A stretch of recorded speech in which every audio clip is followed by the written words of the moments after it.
Manaming Diyos, banal at makapangyarihan sa lahat, salamat po sa gabing ito na pinagkaloob mo sa amin.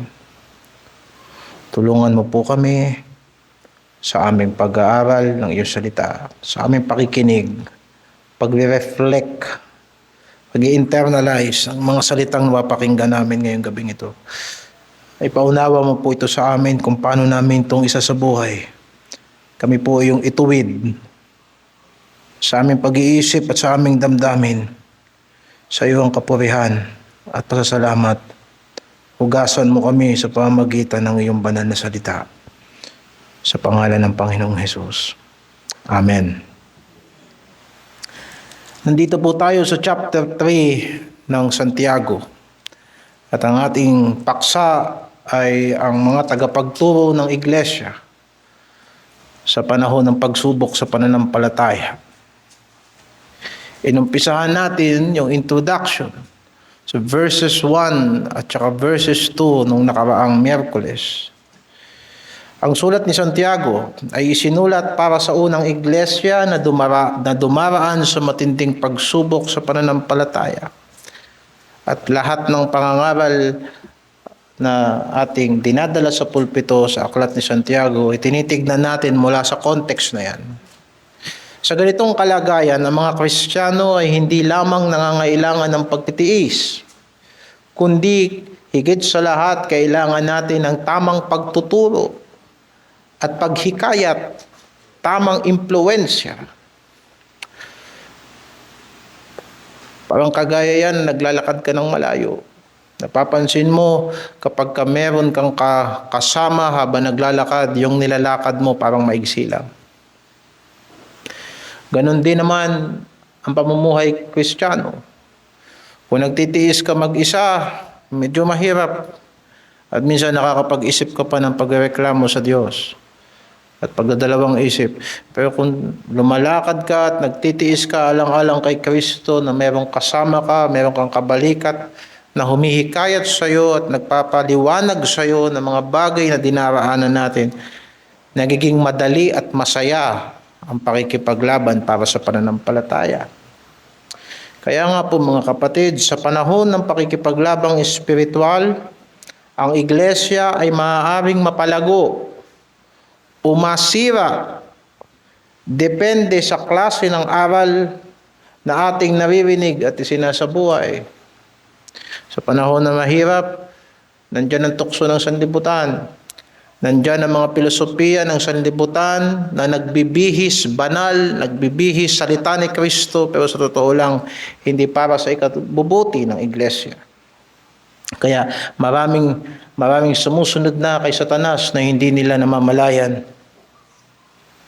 Kaya itinuturo sa atin mga kapatid na una, ang mga mananampalataya ay dapat magsalita ng katotohanan na may pag-ibig sa isa't isa upang tayo ay tumibay sama-sama bilang isang katawan ni Kristo, Efeso 4:15 hanggang 16. Ang iglesia ay dapat may mga lumalagong tagapagturo na nagpapaliwanag, nagpapaalala at umaakay pabalik sa atin sa tamang landas ni Kristo kung tayo man ay malilihis ng ating mga paglakad sa Kanya. At ang mga talata dyan ay sa Colosas 3:16, Hebreo 3:12 hanggang 13, at kay Santiago 5:19 hanggang 20. Ngunit dito rin tayo itinuwid ni Santiago.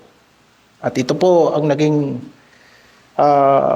paksa natin nung nakaraang Miyerkules. Hindi lahat ng marunong ay dapat maging guro. Hindi lahat ng marunong ay karapat-dapat maging tagapagturo sa iglesia. At hindi lahat ng matagal ng miyembro sa iglesia ay handa na talagang manguna. Hindi lahat ng matatandang Kristiyano sa iglesia ay handa na maging tagabalikat ng gawain ng Diyos. At hindi lahat ay nagiging matibay na haligi sa gawain. Dalawa ang pinupuntuhan nito.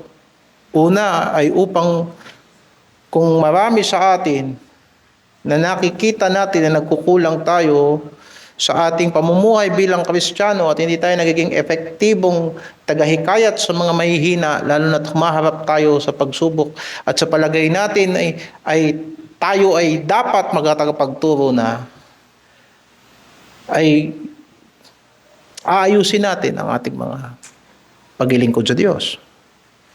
At pangalawa, para huwag hikayatin ang maraming Kristiyano na pangahasan ang pagtuturo kung hindi nila naiintindihan ang mabigat na obligasyon nito. May dalawang uri ng karunungan, kung kaya't hindi lahat ng marunong ay karapat-dapat na maging tagapagturo sa iglesia, sapagkat may karunungan galing sa sanlibutan.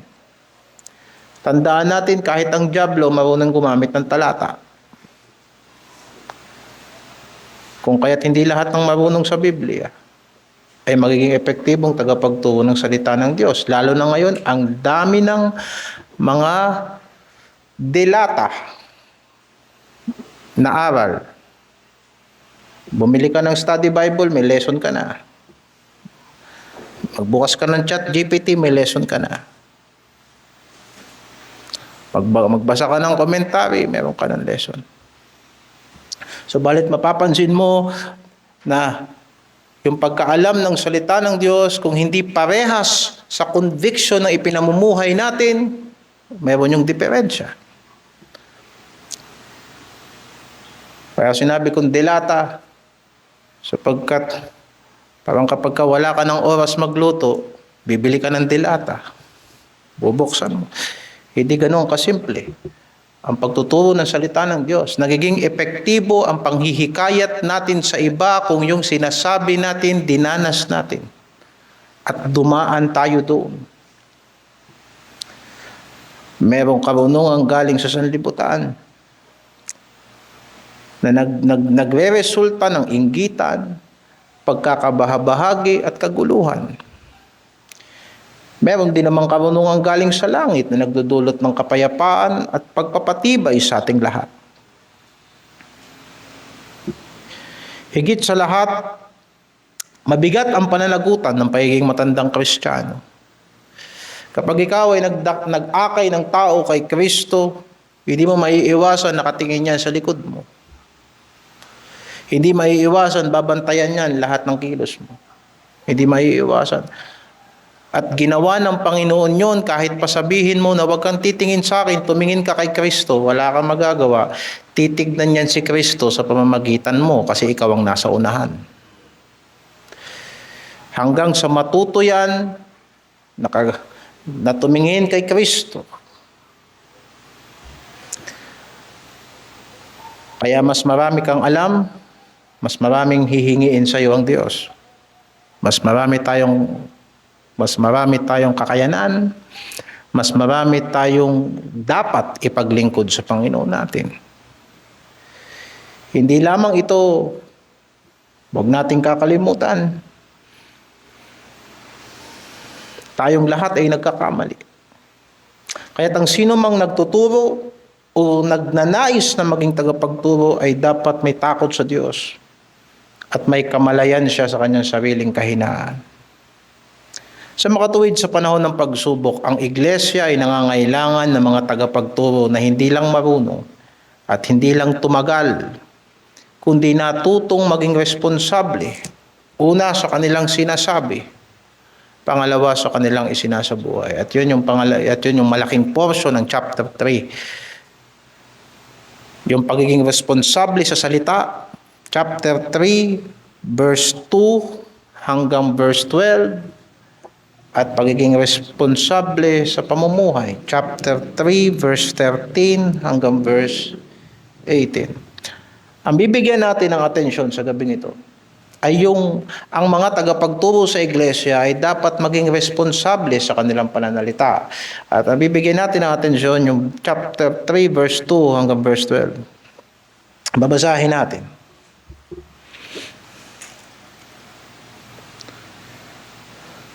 Verse 2. Sapagkat sa lahat Sapagkat sa maraming mga bagay, tayong lahat ay nangatitisod. Kung ang sino man ay hindi natitisod sa salita o hindi nagkakamali sa salita, ay isang taong sakdal ang gayon at may kaya rin namang makapagpigil ng buong katawan. Kung ating ang inilalagay ang preno ng kabayo sa kanilang mga bibig upang tayo'y talimahin, ay ibinabaling din naman natin ang kanilang buong katawan. Narito ang mga daong naman, bagamat lubhang malalaki ay itinutulak ng malalakas na hangin. Gayunmay sa pamamagitan ng isang lubhang maliit na ugit, ay napapabaling kung saan ibig ng taga-ugit. Gayon din naman, ang dila ay isang maliit na sangkap at nagpapalalo ng malalaking bagay. Narito, kung gaano kalaking gubat ang pinag-aalab ng lubhang maliit na apoy. At ang dila ay isang apoy. Ang sanlibutan ng kasamaan sa ating mga sangkap ay dilit iba't ang dila na nakakahawa sa buong katawan at pinagniningas ang gulong ng katalagahan. At ang dilay pinagniningas ng impyerno. Sapagkat ang bawat uri ng hayop at mga ibon na mga nagsisiusad at mga bagay sa dagat ay pinaamo at napapaamo ng tao. Datapwat ang dila ay hindi napapaamo ng sinumang tao. Isang masamang hindi nagpapahinga na puno ng lason na kamamatay. Siya ang ating ipinagpupuri sa Panginoon at Ama. At siya ang ating ipinanglalait sa mga taong ginawang ayon sa larawan ng Diyos. Sa bibig din lumalabas ang pagpupurit, paglait. Mga kapatid ko, ang mga bagay na ito ay hindi nararapat na magkagayon. Ang bukal bagay sa isa lamang siwang ay binubukalan ng matamis at mapait. Maaari baga, mga kapatid ko, na ang puno ng igos ay magbunga ng aseitunas at ng igos ang puno ng ubas. Hindi rin naman babalungan ng matamis ang maalat na tubig. Pagpalain ng Panginoon ang pagkabasa ng kanyang salita. Ang mga tagapagturo sa iglesia o yung mga nagnanasang magturo sa iglesia o kahit yung simpleng encouragement, taga-encourage sa mga kapatid. Sa panahong ito na tayong lahat ay sinusubok at nahihirapan sa iba't ibang mga bagay na pinahihintulutan ng Diyos. Basta ang nais natin ay maging katuwang tayo sa pagpapalakas ng ating mga kapatid. Ay nararapat magtuon ng pagiging responsable sa mga salitang lumalabas sa ating bibig. At yan ay karugtong ng verse 1. At sa pagtuturo, ito ang unang punto ng disiplina. Kaya sinabi sa verse 2, sa maraming mga bagay tayong lahat ay natitisod. Kung ang sino man ay hindi natitisod sa salita, o ibig sabihin, hindi ka nagkakamali sa salita. Hindi mo iniisip na marami nagbabasa niyan, hindi ako natitisod sa salita, na ang ibig sabihin, hindi na ako nasasaktan sa mga naririnig ko. No, hindi ganun ang ibig sabihin yan. Ang ibig sabihin yan, hindi ka nabubuwal sa sinasabi mo. Hindi ka nadarapa sa sinasabi mo. Hindi ka natitisod sa salita. O hindi ka nagkakamali sa sinasabi mo. Ay isang taong sakdal. Ang gayon may kaya rin namang makapagbigil ng buong katawan. So nakita natin sa verse 2. Ang kabuuan ng disiplina ng isang tao ay dapat magsimula sa kanyang bibig. Ang marunong na tao ay makikilala una sa lahat sa kung anong lumalabas sa kanyang bibig. Sa Kawikaan 15, talatang 2. Ang dila ng pantas ay nagbabadya ng tuos ng kaalaman. Ngunit ang bibig ng mga mangmang ay nagbubugso ng kamangmangan. Diretso natin sa verse 4. Ang dilang magaling ay punong kahoy ng buhay. Ngunit ang kalikuan yaon ay kasiraan ng diwa. Makikita mo ang tao kung tinatakasan ng bait, wala sa tamang pangunawa, at wala sa realidad sa lumalabas sa kanyang bibig. Kaya ayon kay Santiago, ang kakayanang pasunurin ang buong katawan ay mag-uumpisa sa kakayahan ng taong pasunurin ang isang maliit na piraso ng laman sa ating bibig, na ang tinatawag na dila.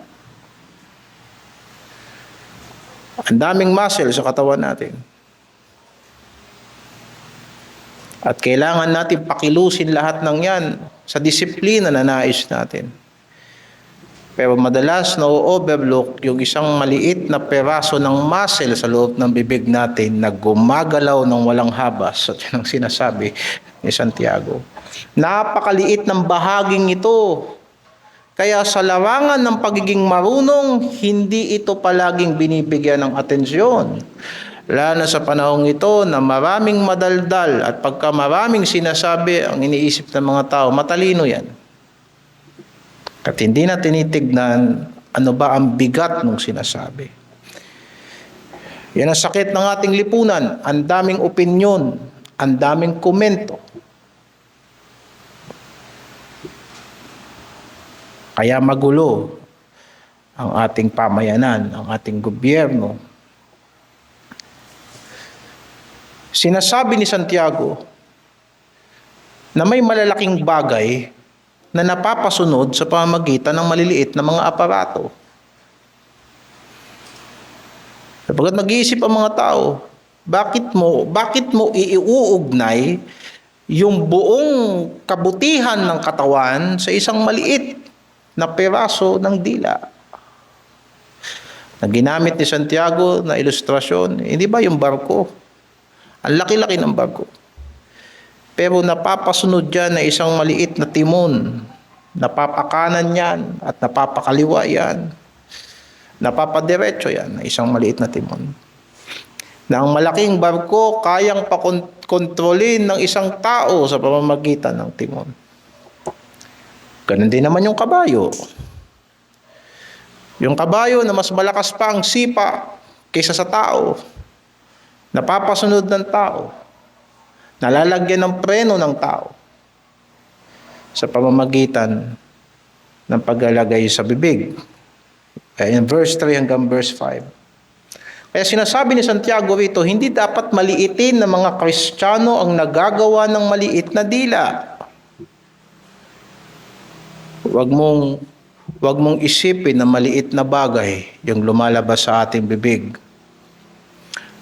Kaya niyan pakilusin ang buong direksyon ng buhay ng tao. Kaya niyang dalhin ang tao sa pagkaalipin o kaya niyang dalhin ang tao sa tunay na kalayaan. Basahin natin sa Kawikaan 13. Kawikaan 13, 2 hanggang 3. Kawikaan 13, 2 hanggang 3. Ang tao ay kakain ng mabuti ayon sa bunga ng kanyang bibig. Ngunit ang magdaraya ay kakain ng karahasan. Siyang nag-iingat ng kanyang bibig ay nag-iingat ng kanyang buhay. Ngunit siyang nagbubukang maluwag ng kanyang mga labi ay magkakaroon ng kapahamakan. Pumunta tayo sa chapter 18, verse 20 hanggang 21. Ang tiyan ng tao ay mabubusog ng bunga ng kanyang bibig. Sa bunga ng kanyang mga labi ay masisiyahan siya. Kamatayan at buhay ay nasa kapangyarihan ng dila, at ang nagsisiibig sa kanya ay magsisikain ng kanyang bunga. Di ba't sa ating karanasan, napakaraming magagandang project, maraming magagandang pagkakataon. Ang abot kamay na natin, saan tayo nagkamali? Sa isang salita lang. At totoong sinasabi ng banal na kasulatan. Sundan natin sa chapter 26, verse 20. Kawikaan 26, verse 20. Sapagkat sa kakulangan ng gatong ay namamatay ang apoy, at kung saan walang mapaghatid dumapit, yung mapaghatid dumapit, Yan yung lumang salita ng chismoso. Sa King James yan, whisperer o talebearer. Yung mapaghatid, dumapit, yan yung mga marites sa ating kapanahonan. At kung saan walang mapaghatid, dumapit ay tumitigil ang pagkakaalit. Kung paanong ang mga uling sa baga at ang kahoy sa apoy, gayon ang taong madaldal na nagpapaningas ng pagkakaalit. May mga simpleng problema lang na dapat natapos na. Kaya lang may mga chismoso na nakisawsaw. Kaya kapag ka sa iglesia, mayroon kang problema sa kapatid mo, ayusin mo. Huwag mong idaldal sa taong madaldal dahil pag nakarating yan sa kapatid mo, nakaaway mo, lalaki problema mo. Lalaki ang problema nyo. Kaya maliit lang ang dila. Pero malaki ang epekto niyan, lalo na kung hindi mo bibigyan ng atensyon at hindi mo tuturuang maging disiplinado. At sa mga tagapagturo ng salita ng Diyos, hindi pwedeng hindi mo kayang kontrolin ang bibig mo. At bakit hindi dapat baliwalain ang mga salitang lumalabas sa ating bibig? Dalawang dahilan. Una, sapagkat ang masasamang salita ay nagpaparumi sa tao. Verse 6. Ang dilay isang apoy.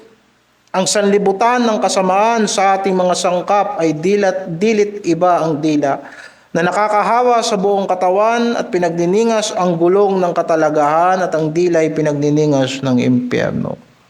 Isipin mo na ang isang gubat, kung may tamang direksyon ng hangin at tamang lagay ng panggatong at gasolina, isang pirasong posporo lang yan susunog niyan.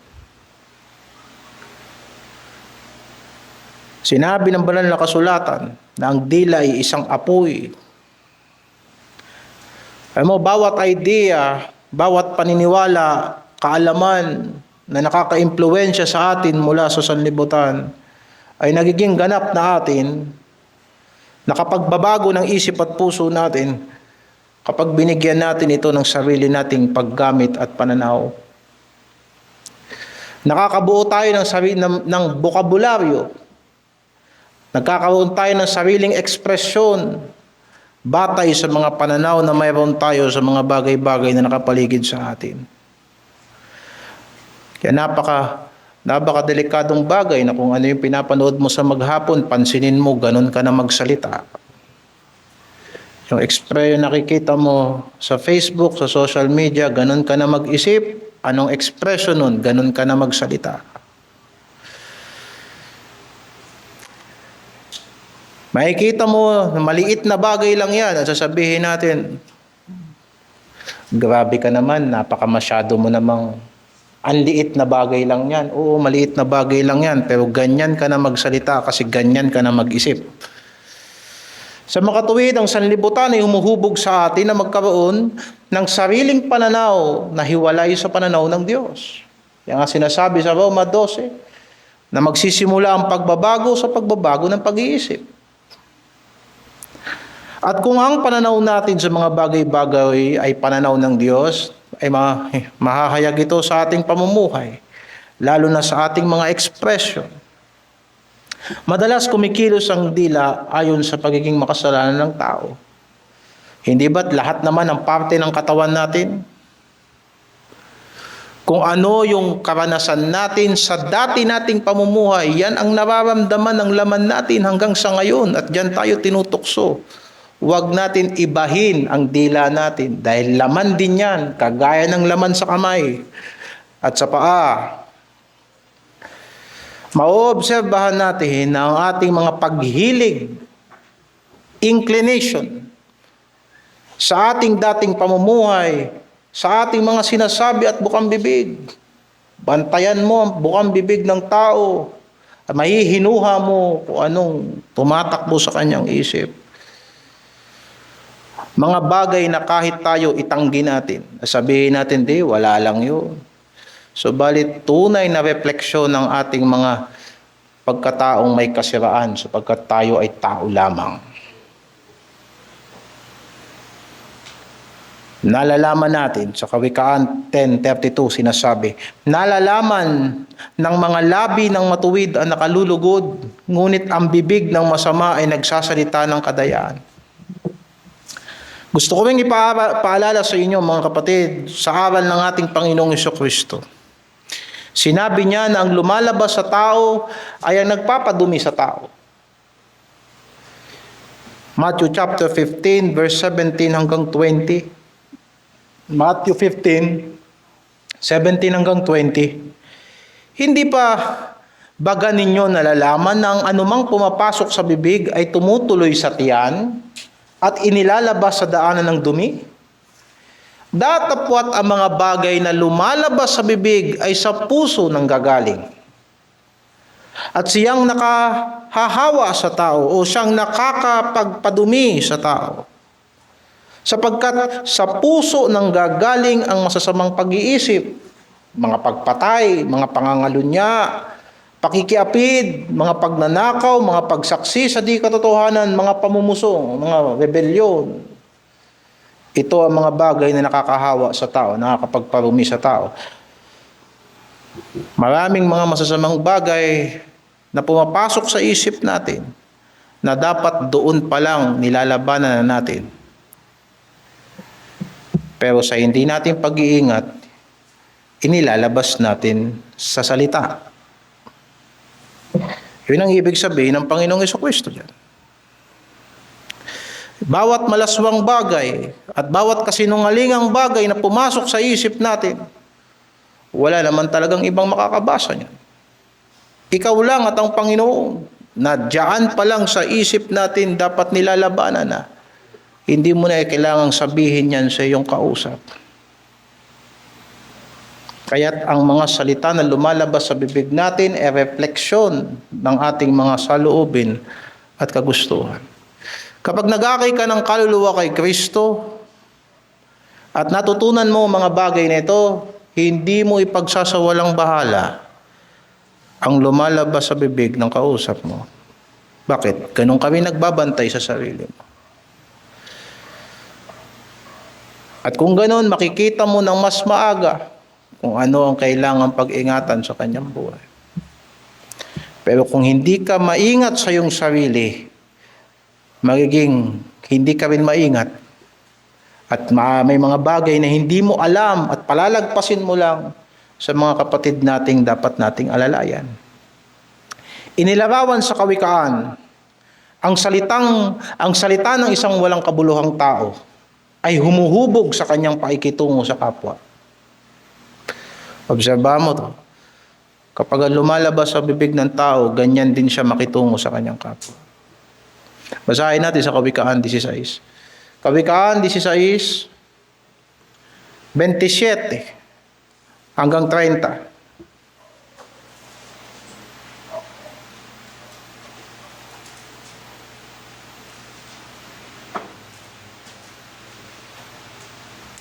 Ang walang kabuluhang tao ay kumakatha ng kahirapan, at sa kanyang labi ay may masilakbong apoy. Ang magdarayang tao ay nagkakalat ng pagtatalo-talo. At ang mapaghatid dumapit, yan naman yung salita, chismoso.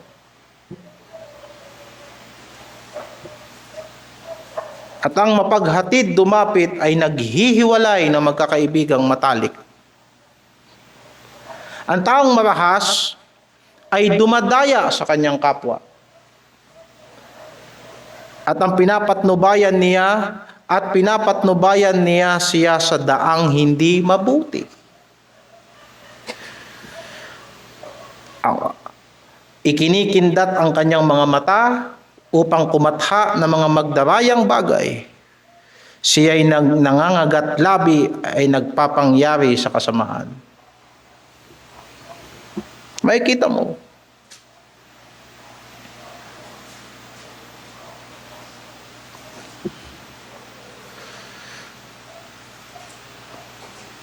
So may koneksyon yung paggabay sa mga mahihinang Kristiyano at saka sa kung paano binabantayan ng tao ang lumalabas sa kanyang bibig.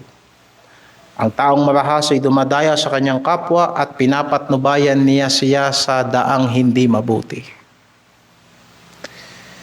Kaya kagaya na sinabi ng ating Panginoong Jesucristo, bawat salitang lumalabas sa ating bibig ay hahatulan ng Diyos. Matthew chapter 12, verse 35 hanggang 37. Kailangan nating bantayan ang ating mga pananalita sapagkat hindi natin pwedeng sabihin na ang pananalita ay simpleng bagay. Hindi ba pagka tayo nananalangin, sinasabi natin, patawarin mo kami sa aming mga kasalanan sa salita at sa gawa. Kasama ang mga salita na binabanggit natin na hahatulan ng ating Panginoon sa langit. Matthew 12:35-37. Pangalawa, sapagkat ang masasamang salita ay nagpapakita ng mas malalim na suliranin ng tao.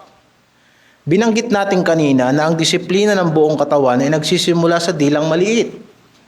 Sinabihan ni Santiago ang mga Kristiyano sa unang kabanata na maging mabagal sa pagsasalita at maging mabilis sa pakikinig. Sa Kawikaan 21 verse 23, sinabi, ang sino mang nag-iingat ng kanyang bibig at kanyang dila ay nag-iingat ng kanyang kaluluwa mula sa kabagabagan. Ang daming bagabag na dumarating sa buhay natin dahil sa hindi tayo nag-ingat sa salita. Subalit isang malaking suliranin kung bakit ba hindi natin madaling mapasunod ang dila. Ano bang ibig sabihin na ang dila ay dapat pasunurin natin, dapat kontrolin natin, dapat mapaamo natin? Kung babasahin natin sa chapter 3 verse 7 hanggang 8 ng Santiago, ang bawat uri ng mga hayop at mga ibon ng mga nagsisiusad at mga bagay sa dagat ay pinaaamo at napapaamo ng tao. Datapwat ang dila ay hindi napapaamo ng sinumang tao. Isang masamang hindi nagpapahinga na puno ng lasong nakamamatay. Anong ibig sabihin nito? Totoo ba na hindi kayang kontrolin ng tao ang kanyang dila?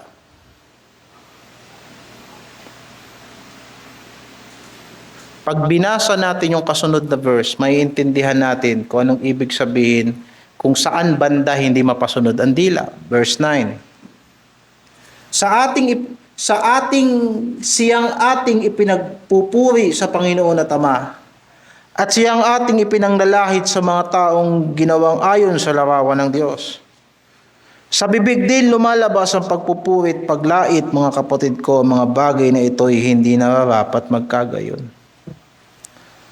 Anong maobserbahan natin dyan? Paanong hindi napapaamo ng tao ang dila? Hindi mapasunod ang dila sapagkat madaya ang puso ng tao. Hindi mapasunod ang dila sapagkat ang dila ay salawahan. Kaya ng dila magsalita ng mabuti. Kaya rin ng dila na magsalita ng masama. Pero ang pinakabatayan nito, nagsasalita ba tayo ng mga bagay na ayon sa pananampalataya? Sapagkat tama ang magpuri sa Diyos.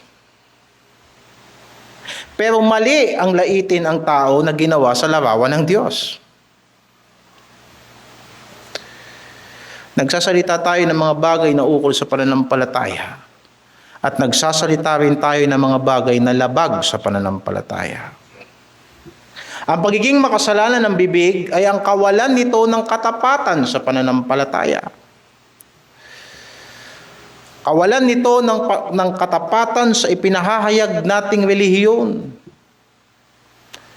Sa salita ng Diyos na dapat ipinamumuhay natin. Tignan natin sa chapter 1 verse 26 ng Santiago. Kung ang sino man ay nag-iisip na siya ay relihiyoso, samantalang hindi pinipigil ang kanyang dila, kundi dinadaya ang kanyang puso, ang relihiyon ng taong ito ay walang kabuluhan. So hindi ibig sabihin na hindi mo makontrol ang dila mo, hindi kaya mong kontrolin ang dila mo.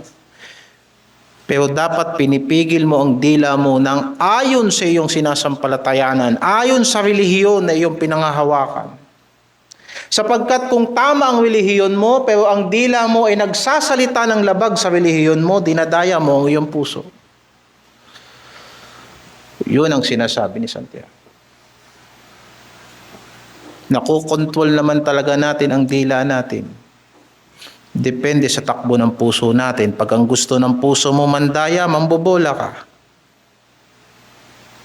Uutuin mo ang tao at magagawa mo yon.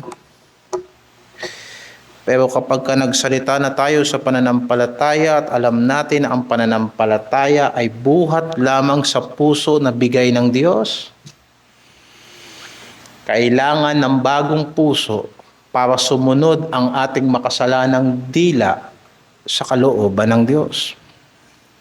Kaya nga mahahayag sa salita natin kung tayo ba ay may tunay o huwad na pananampalataya.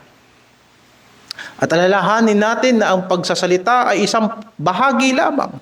Sa susunod na talata, sa verse 13 hanggang verse 18, pag-uusapan natin yung kabuuan ng pamumuhay ng tao at ibang usapin din yun. Kaya kagaya ng halimbawa ng Panginoong Jesucristo sa kanyang pagtuturo, ginamit ni Santiago ang halimbawa ng bukal at punong kahoy at mga punong kahoy na hindi maaaring maglabas ng anumang taliwas sa kanyang kalikasan. Sa madaling salita, kung anak tayo ng Diyos, ay magsalita tayo kagaya ng mga anak ng Diyos. Magbantay tayo sapagkat nangangailangan ng ating puso ng pag-iingat. At sa totoo lamang, binabantayan natin yung kilos natin, at totoo yun, pero bihira tayo magbantay sa sinasabi natin. Totoo naman si Santiago.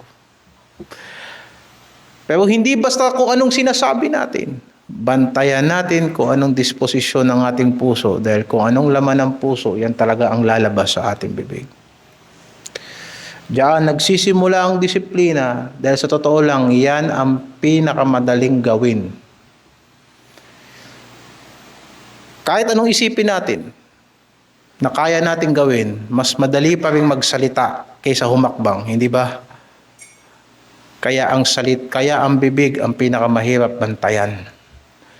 Kasi yan ang pinakamadaling gawin, ang magsalita. Kaya sa pangwakas na panawagan, ang mga tagapagturo at ang pastor ng iglesia ay mga kaloob ng banal na espiritu sa iglesia. Para sa ikasasakdal ng mga banal sa gawaing paglilingkod sa ikatitibay ng katawan ni Kristo, Ephesians 4:12. Subalit hindi lamang ito gawain ng iilan.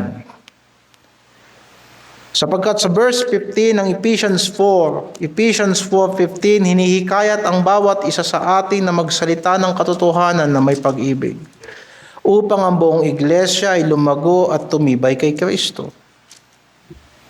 At ang katotohanan ito ay hindi galing sa atin. Ang katotohanan ay nanggagaling kay Kristo. Mga bagay na natutunan natin kay Kristo. May basahin natin sa verse 21. Ephesians 4 verse 21. Ngunit kayo'y hindi nangatuto ng ganito kay Kristo, kung tunay na siya'y inyong pinakinggan at kayo'y tinuruan sa Kanya gaya ng katotohanan na kay Kristo. Kita mo yung katotohanan na kay Kristo, i-connect mo yan doon sa verse 15. Kundi sa pagsasalita ng katotohanan na may pag-ibig. So yung katotohanan na binabanggit natin sa mga kapatid natin sa ikatitibay na iglesia, yung katotohanan na natutunan natin kay Kristo. Ituloy natin sa verse 22. At inyong iwan tungkol sa paraan ng inyong pamumuhay na nakaraan ang dating pagkatao na sumama ng sumama ayon sa mga kahalaya ng pagdaraya, at kayo'y magbago sa espiritu ng inyong pag-iisip, at kayo'y magbihis ng bagong pagkatao na ayon sa Diyos ay nilalang sa katuwiran at sa kabanalan ng katotohanan. Kaya nga, pagkatakwil ng kasinungalingan ay magsalita ang bawat isa sa inyo ng katotohanan sa kanyang kapwa. Nakita niyo ba yung pagkakaayos ng turo ni Apostol Pablo? Na kailangan talaga nanggagaling sa panloob Yung pagsasalita ng katotohanan. Kailangan may kinalaman yun sa isang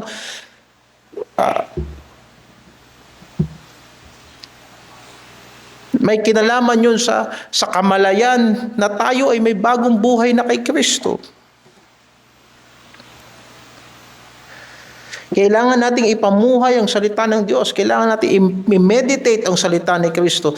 Dahil kahit bantayan natin ang lumalabas sa bibig natin, kung ano lang ang laman ng puso natin, yan lang talaga ang lalabas.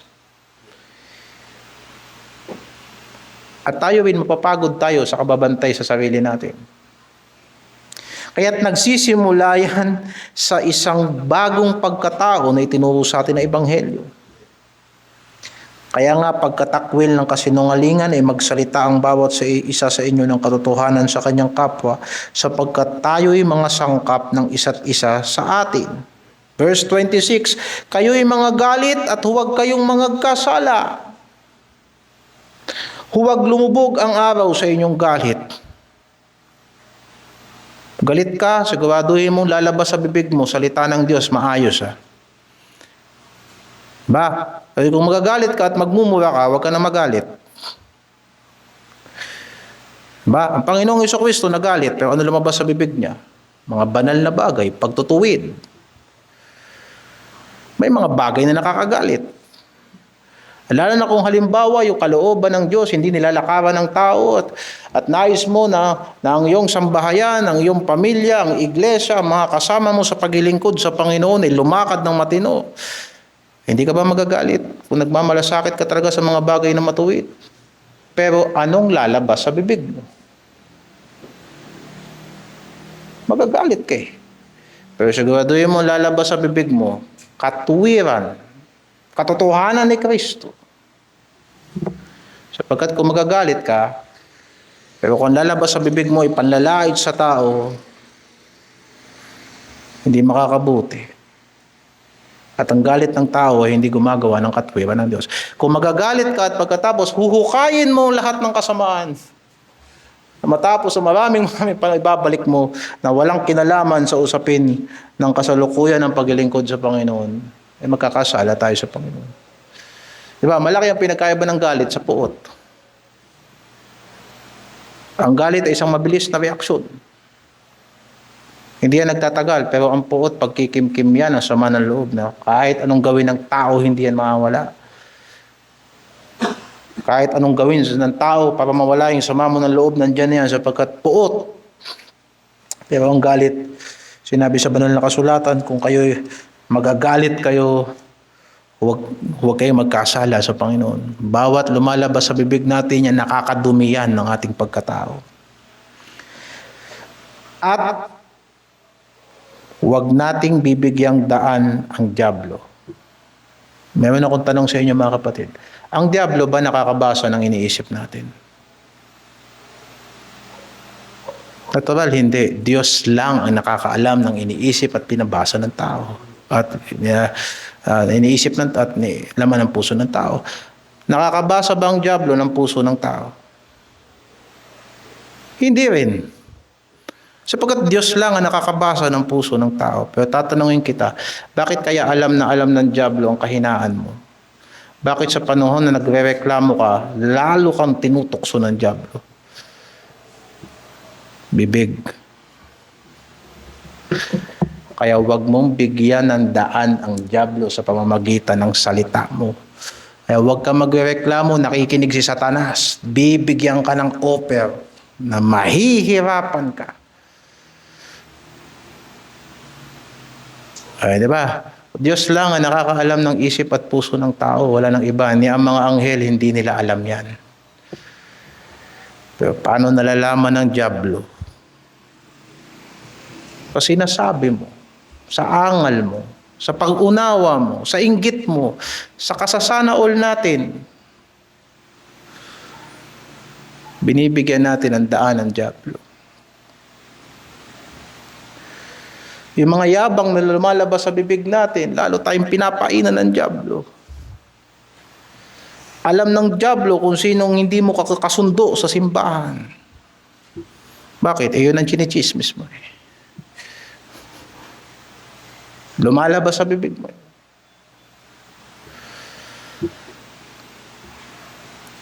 Kaya huwag natin bibigyang daan ang dyablo. Ang magnanakaw ay huwag nang magnakaw, bagkus magpagal na igawa ang kanyang mga kamay na mabubuting bagay upang siya magbigay sa nangangailangan. Of course, naisingit yan sapagkat may kinalaman yan sa bagong buhay kay Kristo. Verse 29, anumang salitang mahalay ay huwag lumabas sa inyong bibig, kundi ang mabubuting ikatitibay ayon sa pangangailangan upang makinabang ng biyaya ang mga nagsisipagkinig. Magsalita ng ayon sa pangangailangan. Ang mahalay na salita ay hindi kailangan. Nagiging daluyan tayo ng biyaya kung ang salitang lumalabas sa bibig natin ay para sa ikatitibay, ikatututo ng ating kapatid. At huwag ninyong pighatiin ang Espiritu Santo ng Diyos na sa Kanya kayo'y tinatakan hanggang sa kaarawan ng pagkatubos. Kung kaya nga't mga kapatid, huwag nating inormalize sa simbahan ng pag-uusap ng mga walang kakwenta-kwentang bagay. Huwag nating inormalize sa simbahan na yung mga bagay sa sanlibutan dito nating pag-uusapan. Kung dumarating ang pagkakataon na ganyan, huwag tayong maghihiwa-hiwalay na hindi tayo pare-parehas na nalangin at humingi ng tawad sa Panginoon. Ipanalangin natin ang mga kapatid natin na nabanggit natin sa ating usapan. Kung sila man ay kailangan ng pagtutuwid, banggitin natin sila sa Panginoon. Sapagkat kung nagsasalita tayo ng hindi mabuti o gumagawa tayo ng hindi mabuti, napipighati ang banal na Espiritu. At kung sa pagtuturo at kung sa paglilingkod at sa pagiging epektibong manggagawa ni Kristo, hindi tayo makakagawa ng anuman hiwalay sa banal na Espiritu,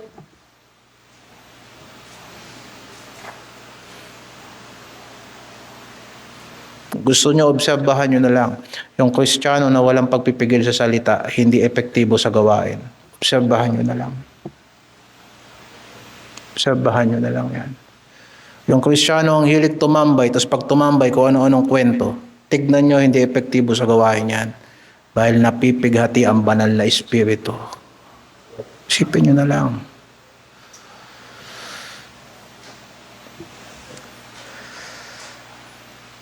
Ang lahat ng kapaitan at kagalitan at pagkakaalit, binasa natin sa Kawikaan, mga bagay na yan, ang pinagsisimulan yan, yung mga maling salita, mga tsismoso, ito, at kadaldalan, at panglilibak. Alam mo, malaking problema talaga natin, mga pintasero tayo. Bagay na kailangan natin i-curb sa mga sarili natin. Ay maalis nawa sa inyo, pati lahat ng masamang akala. Kaya pala. Kaya pala. At magmagandang loob kayo sa isa't isa, mga mahabagin, na mga patawaran kayo sa isa't isa, gaya naman ng pagpapatawad sa inyo ng Diyos kay Kristo. Obserbahan nyo mga kapatid yung 31 tsaka 32 ng Ephesians na yan. Anong kabaliktaran ng kapaitan, kagalitan, pagkaalit, kadaldalan, panlilibak at masamang akala? Kung aalisin niya ng Kristiyano sa kanya, anong ipapalit? Anong kabaliktaran ng masamang pananalita, ng masamang gawain sa kapatid? Kagandahang loob, mahabagin, pagiging mapagpatawad. Di ba? Yan. So kapag nauna ang pagiging magandang loob sa kapatiran, kapag nauna ang pagiging mahabagin sa kapatiran, pag nauna yung ugaling mapagpatawad sa kapatiran, makokontrol din natin ang ating salita. Unahin natin maging mahabagin. Unahin natin na maging mapagpatawad dahil sa pinatawad tayo ni Kristo. unahin natin ang pagiging magandang loob. Kasi yun ang kabaliktaran ng lahat ng yan. Kaya nga, sa panahon ng pagsubok, na iglesia na dinaranas natin, hindi lamang sa personal natin mga buhay, kundi sa buong buhay ng iglesia, at hindi lamang sa buong buhay ng iglesia, kundi ang ating komunidad, yung ekonomiya ng bansa natin, yung gobyerno natin, at hindi lang ng gobyerno natin, ng buong daigdig. Kagaya ni Trump, nagsalita siya kagad ng mabilis na magtitigil putukan na daw. Nung sumunod na araw, nagbombahan uli ang Israel at Iran. At ang sabi ng Iran, wala naman kaming usapan ng ceasefire. Lalong gumugulo ang daigdig, ang dami kasing nauuna ang salita.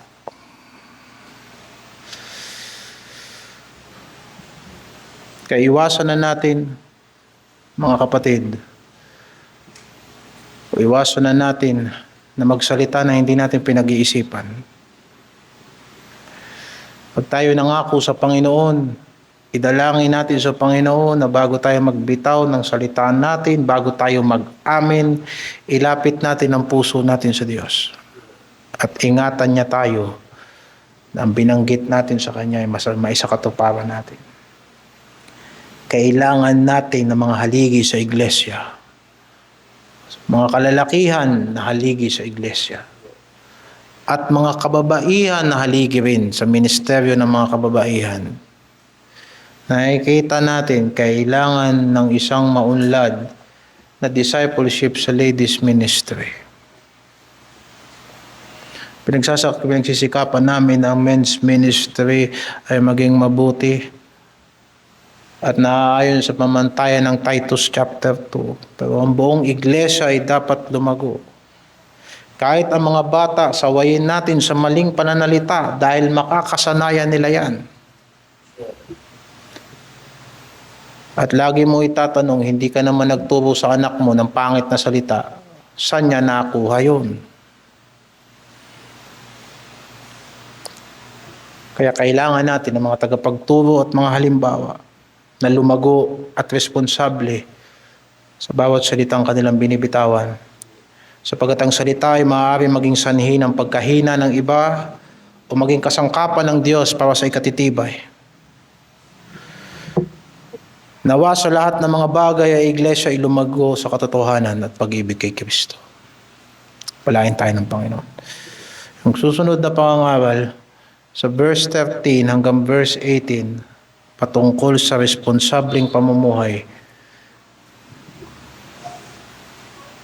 At pupunta na tayo sa chapter 4, ang pagtitiwala sa Diyos sa panahon ng pagsubok sa pananampalataya. Manalangin tayo. O Diyos, banal at makapangyarihan ka sa lahat. Pinupuri ka namin at pinapasalamatan ka namin. Nawa sa mga salitang aming napakinggan, kami po ay iyong pinaalalahanan at kami po ay iyong itinuwid. Amin pong ipinakikiusap sa iyo. Amin pong ipinakikiusap sa iyo na hawakan mo ang puso namin. Palitan mo to ng habag at kagandahang loob sa aming kapatiran at sa aming kapwa. Maging mabilis kami sa pagkakasundo. Lagi naming alalahanin ang kadakilaan ng biyaya ng Panginoong Jesucristo sa aming buhay upang sa ganoon mabilis ang pakikipagkasundo at pagtutuwid at ang pag-ibig at ang paghikayat na lumabas sa aming bibig. Tulungan mo kami sa bawat mga pangakong binibitawan namin, sa bawat mga pananalangin sinasabi namin sa iyo. Tulungan mo rin po kami sa bawat pagtuturo, bawat pagpapatotoo, sa bawat fellowship na meron kami, sa bawat pag-uusap na meron kami. Sana po'y maluwalhati ka. Pag dumating naman po, Panginoon, na kami po ay napangungunahan ng emosyon at pagkagalit, Panginoon, huwag mo pong hayaan na yung galit namin ang magdetermina ng aming sasabihin. Tulungan mo kami na kami laging pangungunahan ng katuwiran mo, lagi kami pangungunahan ng kapayapaan. May mga bagay talagang masakit sa kalooban namin, pero kailangan namin na putulin ang mga daan ng dyablo upang kami po ay lalong magkasala at lalong magkamali sa pag-aayos ng problema. Tulungan mo kami lahat na sa aming pagsasalita ay makasanayan din naming marunong kaming makinig at marunong kaming umunawa. Salamat po, Panginoon, sa gabing ito na pinagkaloob mo sa amin. At patawarin mo kami sa lahat ng aming pagkakasala. Lalong-lalo na sa aming mga pananalita. Pahintulutan mo kami na makapagsalita ng mga bagong bagay at mabubuting bagay sa aming mga kapatid para sa kanilang ikahuhusay sa pananampalataya. Sa iyo ang kapurihan at pasasalamat namin sa pangalan ng Panginoong Hesus. Amen.